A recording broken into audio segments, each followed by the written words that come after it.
All right. Well, thank you for joining us again on the Attain Wealth Podcast, where we explore journeys and stories of individuals from all different areas and jobs and careers and things of that nature. I'm joined by Reid today. So, number one, thanks for joining me. Thank you for having me. Thank you. Thank you. So, a little bit about you. I'll kind of give you the intro and then we'll kind of get into it. So, today's guest grew up in the heart of Western New York, where Sundays, for you and me, were sacred and part of being your DNA. Mm-hmm. From childhood memories to watching games to building one of the most iconic fan communities in sports, your story really is Buffalo, what it kind of means to be a Buffalo Bills fan and grow up here. He's the co-founder of the legendary Bills Mafia, the founder of the charitable apparel brand's 26 shirts that really hits pretty close home to me, and 2023 Buffalo Bills Fan of the Year. I'm excited to add that into the description now. From a single tweet to raising millions for families in need, you're proof that passion, purpose can really create a lasting impact.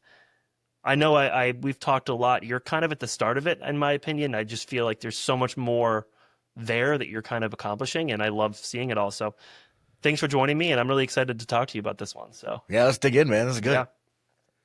As always, we like to start from the beginning. I know a lot about you and about what you've done just because of our relationship, but I don't know where you started. So kind of starting it up, did you grew up in Buffalo, I would assume? Yeah. Grew up in the town of Tonawanda. Okay. I've since moved all the way to Kenmore, which is a North Towns joke, if you get it. Right.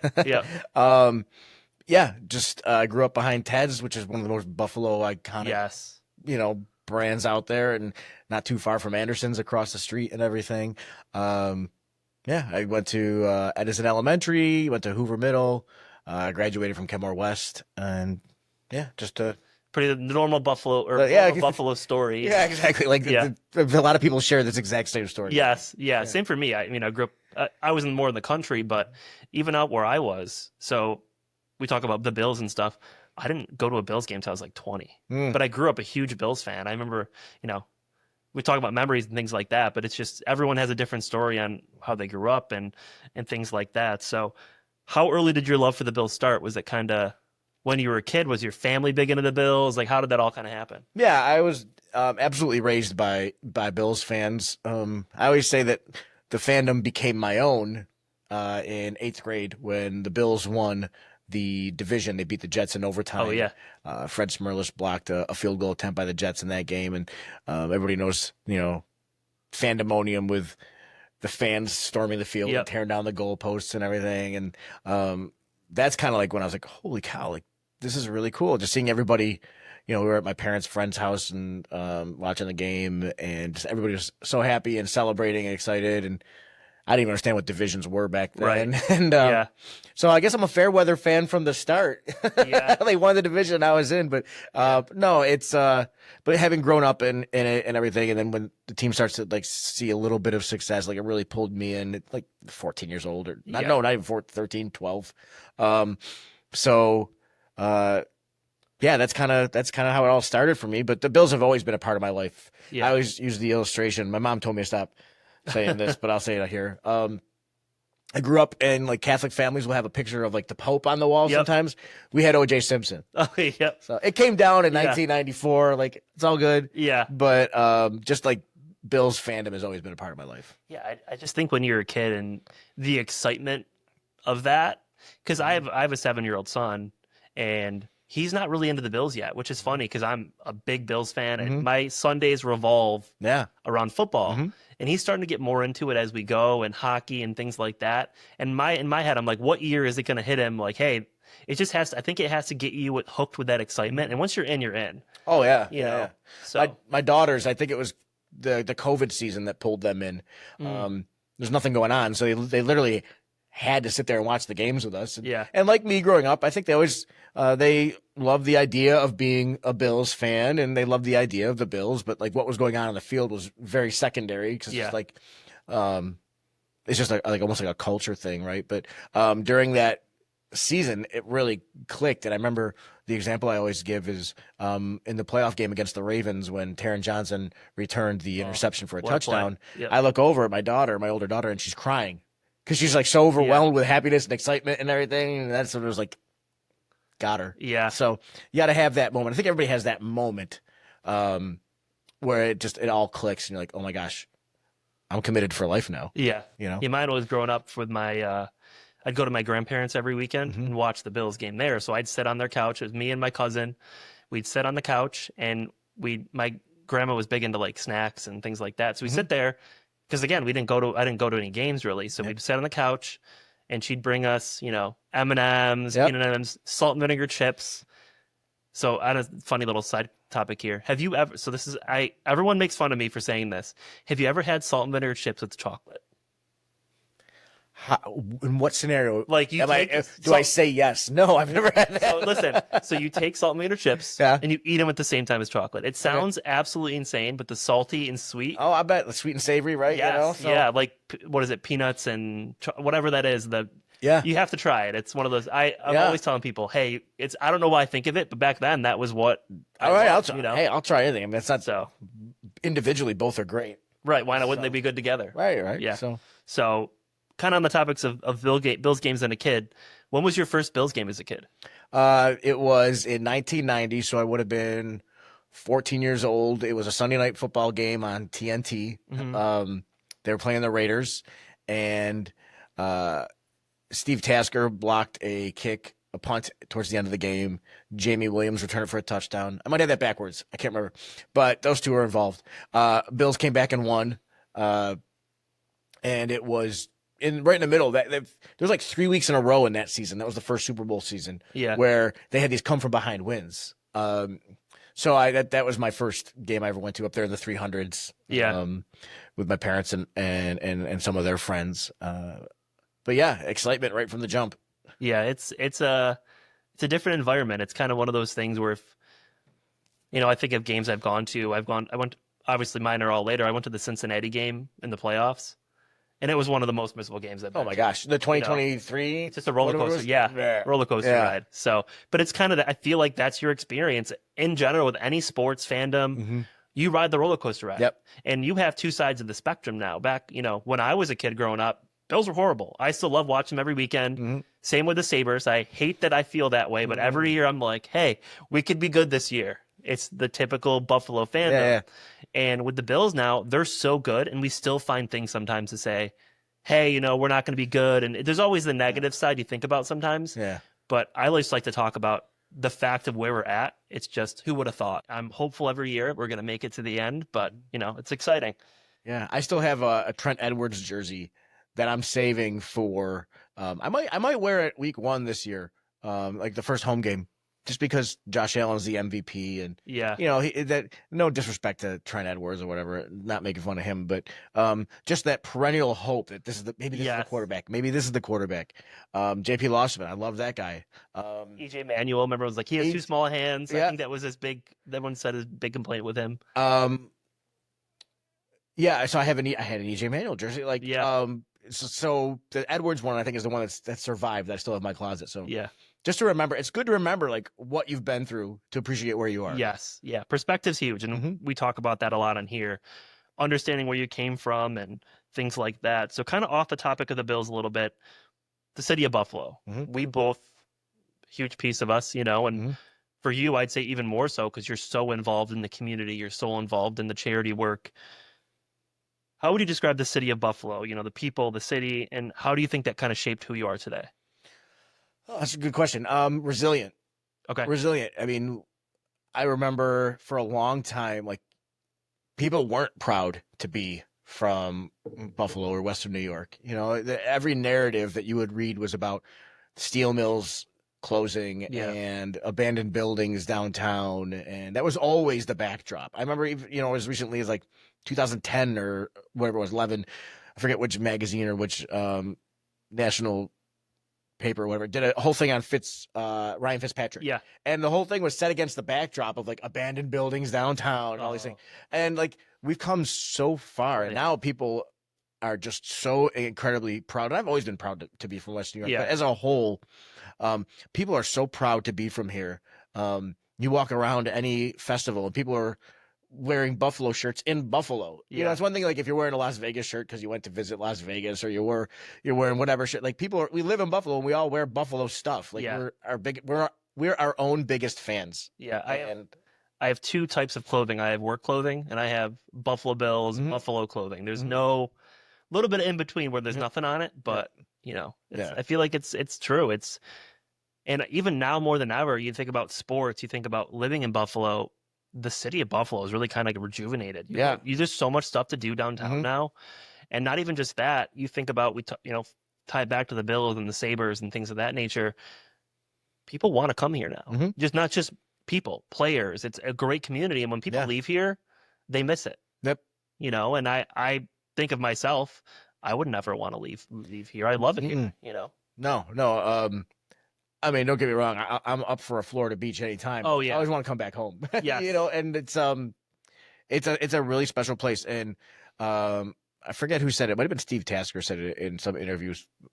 Sometime I saw the best thing, the most unique thing about this place is if you live in Buffalo, chances are you were born here. Right. Obviously, there's transplants and there's exceptions, but this is not really a destination city when it comes to rooting up your family and moving here. Yeah.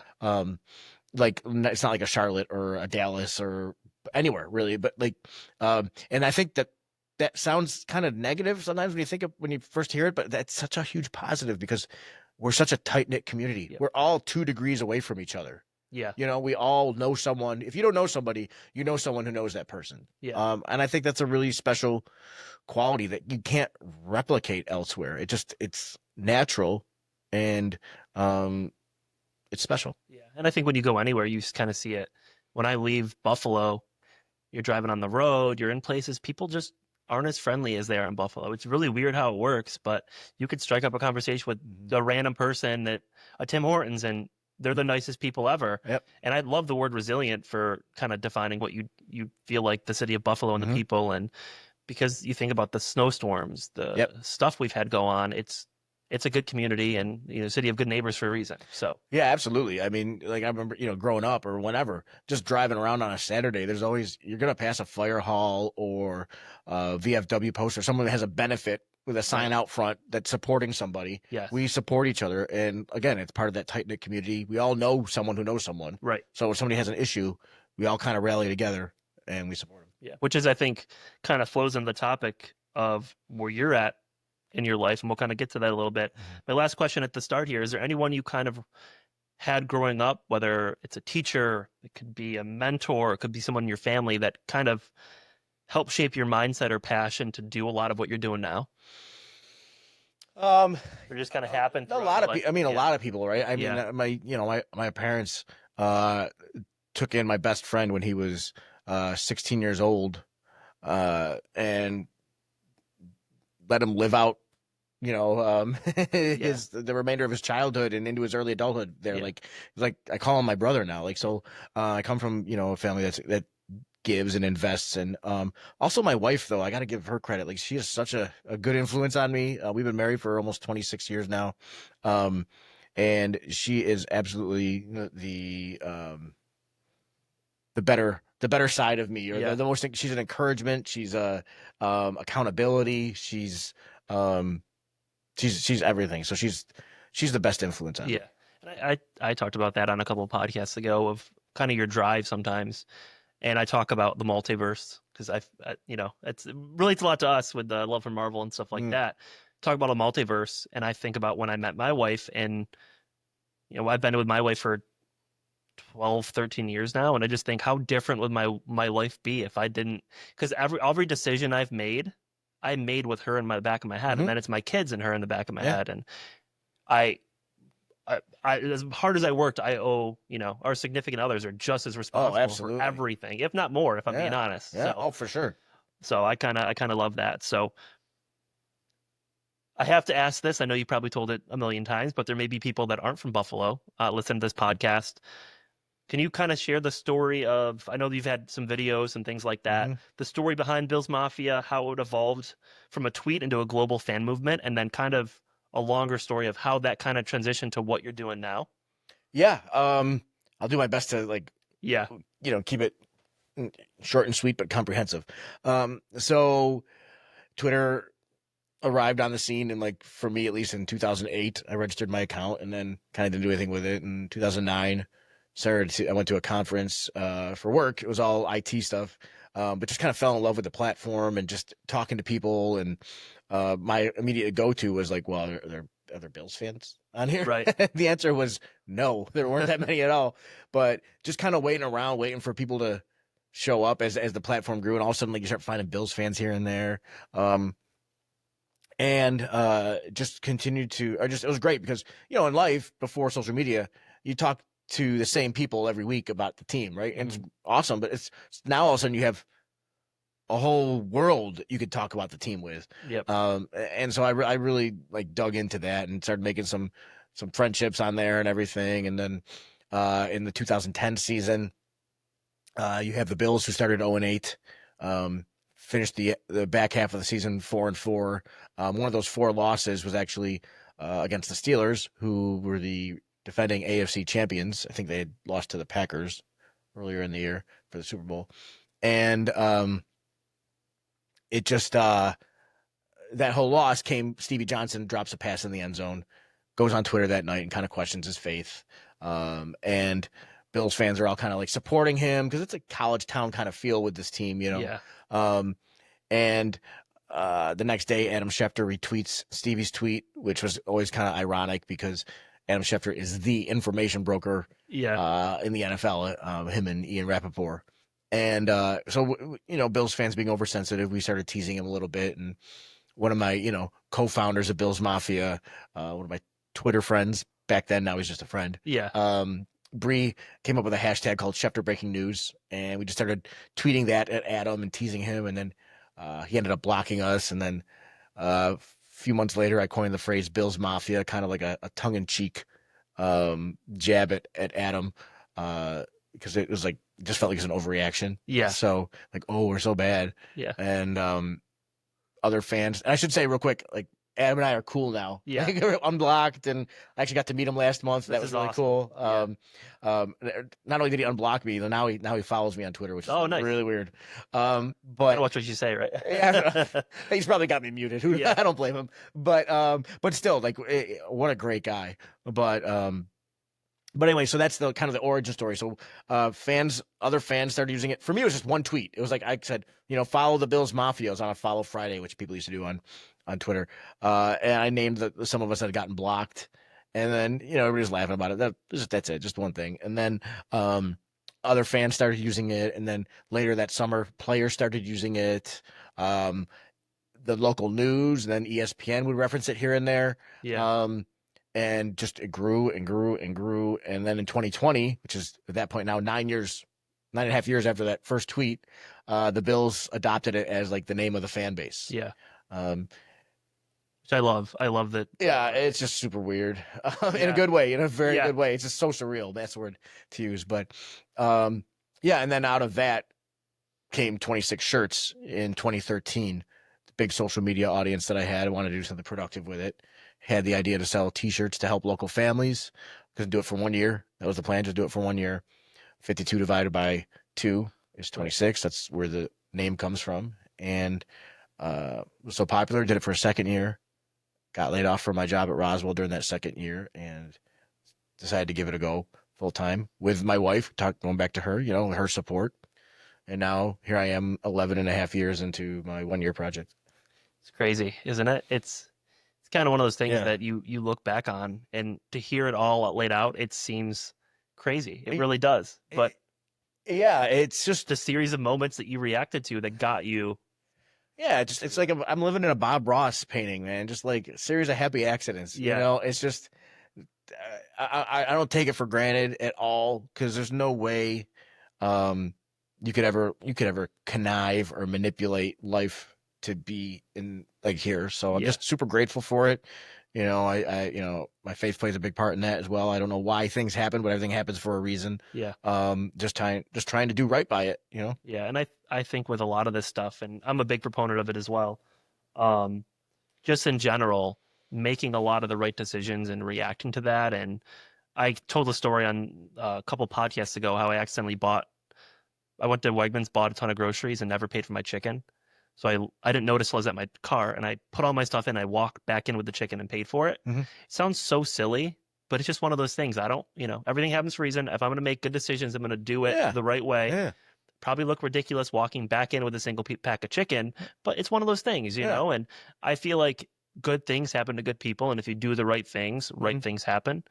Is it ever, you said the word surreal. How often does it feel surreal? I mean, you've probably look back to yourself as a kid. If 16-year-old Dell could see where you're at now, meeting Bills players and on podcasts and founding the Bills Mafia, essentially, how would he be reacting? Isn't it kind of crazy?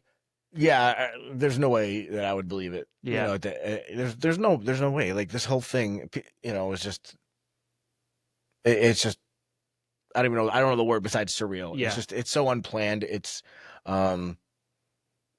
very, very humbling, to be honest with you. But I think the whole thing has just been every step along the way, like just trying to do right by the situation. Like, how can I use this opportunity, whatever it is that's just fallen in my lap, whether it's, the social media audience or like this idea for helping people or something. How can I use this opportunity to maybe make the world a tiny bit better? Yeah. And I love that. I really do. And that's why, I help sponsor I just want to be involved with people like that. And I was talking, so I just got my new jersey on the wall. So there's a box behind it. So I had to get a custom fit. Yeah. And I was telling someone in this office, we were just talking, and his daughter loves Dalton Kincaid. Yeah. I'm like, oh yeah. So we were talking about it, and I'm like, yeah, if I won it by chance because my friend's kid was doing a raffle for his baseball team.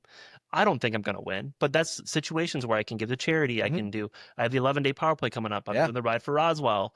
We started a new thing with my business last year where per every client, we're donating money to make a way. Like, we just want to be involved and do good things. And it's one of those things like you talked about. It keeps you grounded. And if I'm doing well, if I can do anything, give back in some way, shape, or form, I want to do it. I don't want to hold it all to myself, which is good.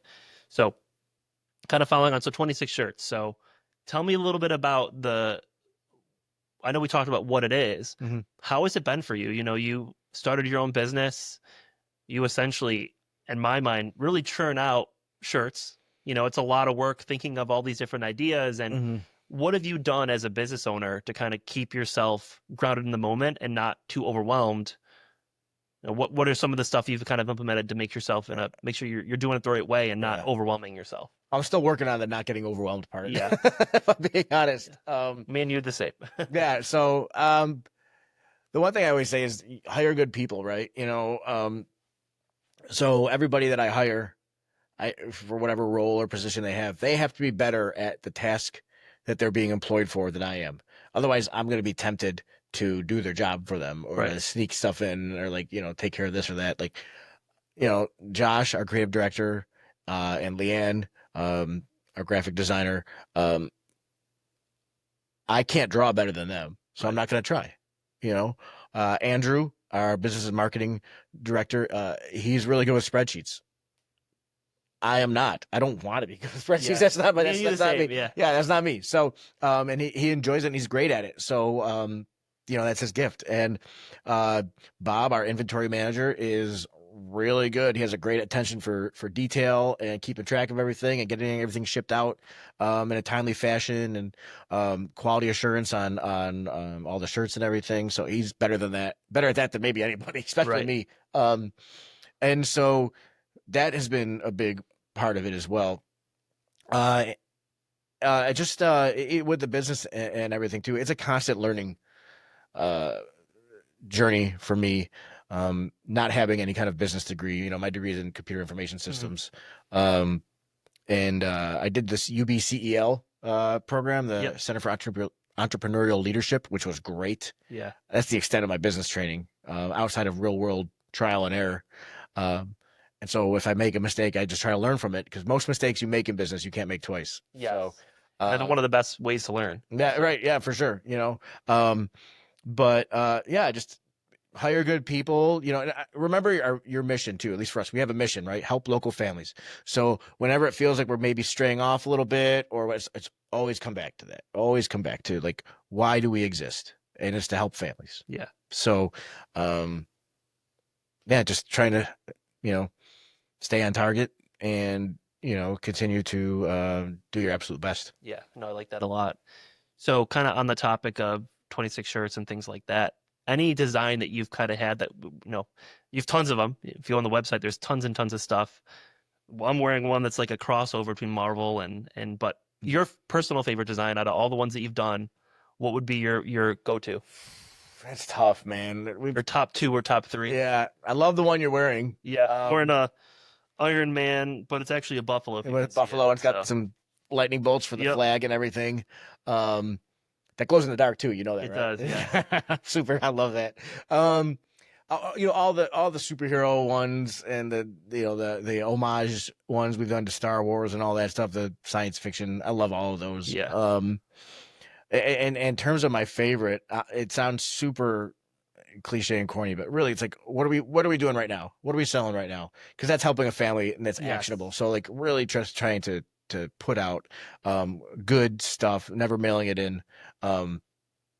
So I guess that's I guess superhero sci-fi ones, and then also the current one, whatever one we're doing right now. Yeah, no, I like that. So kind of following up to that a little bit, we talk a lot about filling your own bucket on this, because I think there's a certain level of a business commitment. Mm-hmm. There's a certain level of a family commitment. Then there's your own bucket. What do you do to fill up your own bucket? What do you do in your spare time? What do you really enjoy? And you can incorporate your family with it too. But what is Dell like? That's not after sleep. Number 1, sleep. Right. Yeah. Honestly, like one of my favorite things is going to Bills games with my family. Yeah. The past few seasons we've had 4 tickets, like pretty much since COVID was over. 21 on. We've had 4 season tickets, and going with my family to games is like such a great mashup of stuff I love. Yeah. But it's just, and especially the older I get too, because my kids are 21 and 19 now, and you kind of like, everybody says don't do it, and you're like, oh, I won't, as a parent, but you do. You take those years for granted, and I'm just now realizing that, wow, the majority of your life that you spend with your kids is them as adults. Yes. It's only for a very short period of time that are they actually children. Yeah. And it sounds like, yeah, duh, when you say it out loud, but as a parent, I don't think you think that you're, so, just really cherishing the time that I have with my girls and my wife, and trying to be as much as I'm able to. And my inclinations fight it so hard, but trying to be present at all times, but especially when I'm with them. Yeah. I like that. Continue on here. So you've mentioned in the past that faith kind of is a big central role in your life. Mm-hmm. How do you feel like it's kind of guided you through your journey of Bills Mafia and 26 shirts? And I don't want to even say specific to Bills Mafia and 26 shirts. It's guided me, every step of the way. Right. Everything in my life, I owe to the Lord. All the way down to like, my wife. Everything is because of Him. Yeah. And so everything that happens to me in life, I try to view it as, all right, God, what are you doing? Right. And how can I best serve you in this in this specific moment. So that it's been like, it's the biggest part of who I am. And I don't get into it a ton on social media. Not that there's any shame for it. It's just like, time and place, and people ask me about it, I'll talk about it. And I just try to, be a good example. But like, my faith is the most important thing. Like Jesus is the most important thing in the world to me. So, I just try to, do right by Him. And I'm a human. I mess it up all the time. I'm messing up, but, just constantly going back, constantly going back. Yeah. And doing the right things, and it all kind of falls into place. Yeah. Kind of following up with the question portion. What does the future look like for 26 shirts? And for you, what do you have envisioned? Anything you may not be able to tell us, but anything envision like where you want it to go in the future? Everybody always asks that question. I'm like, I don't know. This entire thing has been like seat of the pants. Yeah. Since day one. We're at 2.1 million right now. So I guess what's next is let's get to 2.5. Let's get to 3 million donated for families, and charities. But, I don't know. We'll see. This is our second year putting on Mafia Con. We'll be doing that July 19th. Awesome. So we're getting into some events and stuff like that. So I'm not really sure what the future holds. I'm open to whatever, but just trying to continue to, as we grow and we do different things, always staying on mission. Yeah. Always staying on mission. How can we tap into the fandom that is rampant in Western New York, the love for the teams, the love for the region? How can we tap into that and turn it into good works in the community? How can we use that? It's almost like tapping into a gas line or something like that. How can we take that and use that energy to help families in need? I love that. I really do. So that kind of wraps up the question portion. So at the end, I have 6 questions here. And I finally, you've been listening to this every time. I'm like, hey, I'm going to get some cards. These are last minutes. They're not as good as I want them to be, but I can throw them, which is the benefit of them. So that's the goal. So just some rapid fire questions, keep it as short or as long as you want. Kind of some fun stuff. So all right. What's your go-to game day snack? And do you share it? I don't know if it's my go-to, but when you say game day snack, I think of growing up. The reason that maybe I'm so into like the community around the team is because my mom would always make like this pumpernickel bread with like a dill dip inside of it, like hollow. Yep. So that's what I always think of is that. So I don't know if it's my go-to because I don't have it like every Sunday now because I don't watch every game at my mom's house or vice versa. But whenever she comes over, I'm like, can you bring the bread dip? So that's at least my go-to thing that I think of. In terms of that day, I can't even think of anything off the top. My wife will pack sandwiches sometimes when we go to games. But I don't have to go to snack. But I used to always be a salt and vinegar chips guy. With chocolate. Yeah. If I can, you know. And then I'm a bread guy as well. So someone in the office bought in banana bread. Oh. I ate like half a loaf. I can't do that. It's it's a lot of carbs. Every time I go back, I'm like, oh, here, I'll take another one. So Right. All right. If you could design one Bills Mafia shirt I know you've done some of these, so we'll have to one that you haven't done. One Bills Mafia shirt, kind of 26 shirts for a fictional superhero. Who would it be? One that you haven't done. I'm running out of superheroes, to be honest with you. Who's your favorite superhero? I guess is the Captain America. Yeah, Captain America, absolutely. And we've done that. We've done the Shield with a buffalo head in the middle, and some other ones as well. So I don't know, man. I've done them. I've done Spider-Man, Captain America, Batman, Batman again. Yeah. So, Tony Stark. Yes. So, I don't know. It's just whoever I fall in love with next. I don't know. Yeah. Hopefully it continues to grow, the MCU and stuff like that. We get some good ones. I think the next ones that you're kind of delving into, we talked a little bit about this, is kind of the childhood ones. That's been a new one. Like we just did I think you did the Minecraft one. Yep. My son just wore it says like buff on it and then has like, I don't know, it's not the blue one. Is it the blue one? Anyway, so that's pretty cool to see now because now I'm getting my son in them too. So love it. We have a How to Train Your Dragon parody coming out next week. Oh, nice. I'm trying to get my kids. Have you watched the movies? Yeah, not a long time. I took my kids to see it. I think we even took them to see like How to Train Your Dragon like on ice or something like back in the day, something like that. You know what I want to see it in? So me and Josiah and John went to go to the 40X when they did Revenge of the Sith. Yeah. And it was cool, but it was like really shook you, got sprayed with water and stuff. They have that for How to Train Your Dragon.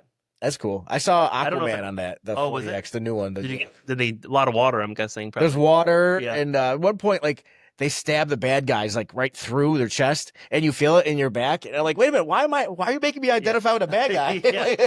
The back thing was, I was almost, like, uncomfortable sometimes. I wasn't a huge fan of it, so. It was good to try, but I don't think I'm a big 40X fan. Yeah, I don't think my kids would like it. Yeah. Well, Josiah brought his daughter, Daisy, and she fell asleep. I guess it like rocked her to sleep or whatever. So, all right. So you get to rename one Buffalo street. What's the new name? We already have Allen Street. Yeah. So that's taken care of. We already have Jim Kelly Boulevard. I need Thurman. I think Thurman needs some love. Yeah, I'd agree. I think that'd be a good one for like maybe Thurman Ave or something like that. Yeah, I like that. So this is kind of funny because there's a movie coming up with like the Bills Mafia and the Hallmark Channel. Yeah. If there was a Hollywood movie and was made about Bills Mafia, who would play you? Who would play me? Yeah, who would play you? Somebody incredibly dashing and good looking. Yeah. I'll say Chris Hemsworth because my wife thinks he's pretty attractive. Yeah. So that'd be a nice way we'll match it up. So Chris Hemsworth, yeah. Are you a Dune fan? Did you watch the new Dune movie? Yeah, I love those movies. Yeah. You know who I am obsessed with lately is Timothée Chalamet? Yes. Yeah, you and my daughter. Yeah, it's like one of those things. I liked him in a lot of the movies, and I've been seeing a lot of stuff on like sports related. Yep. Like he's been all over the Knicks when they were going through. And then I saw him on ESPN talking about college football. I'm like, wow, this guy knows his stuff. It was pretty cool. Did you see the Bob Dylan movie? I didn't. Is it good? It was so I gotta see it. So I love Bob Dylan. And Timothée Chalamet just he was amazing. He's good. He's good. He's on a run right now. Yeah. So What's one thing people would be surprised to learn about running 26 shirts, being a business owner? It's a lot more boring than you think. We have fun doing a lot of the stuff, but there's a lot of emails. There's a lot of bill paying. There's a lot of businessy stuff. Yeah, you got to do. So maybe that's part of it. There's, it can be a little boring at times, but